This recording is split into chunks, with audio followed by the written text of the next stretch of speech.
ભારતીય નૌકાદળ દિવસ 4 ડિસેમ્બર. ભારતીય નૌકાદળ દિવસ દર વર્ષે 4 ડિસેમ્બરે ઉજવાય છે.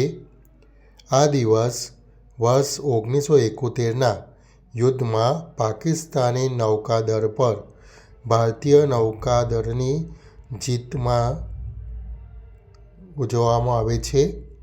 વર્ષ 1971માં 3 ડિસેમ્બરે ભારતીય સેનાએ પૂર્વ પાકિસ્તાન હાલ બાંગ્લાદેશમાં પાકિસ્તાની સેના સામે યુદ્ધ શરૂ કર્યું હતું.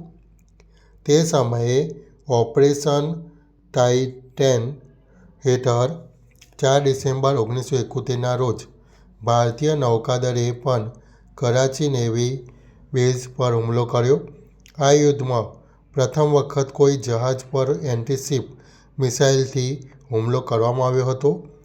ભારતીય નેવીએ પાકિસ્તાનના 3 જહાજોને તોડી પાડ્યા હતા, જેમાં ભારતીય નૌકાદળના INS ઠુકરી પર પાણીમાં ડૂબી ગઈ હતી, જેમાં 18 અધિકારીઓ સહિત લગભગ 176 ખલાસીઓ હતા.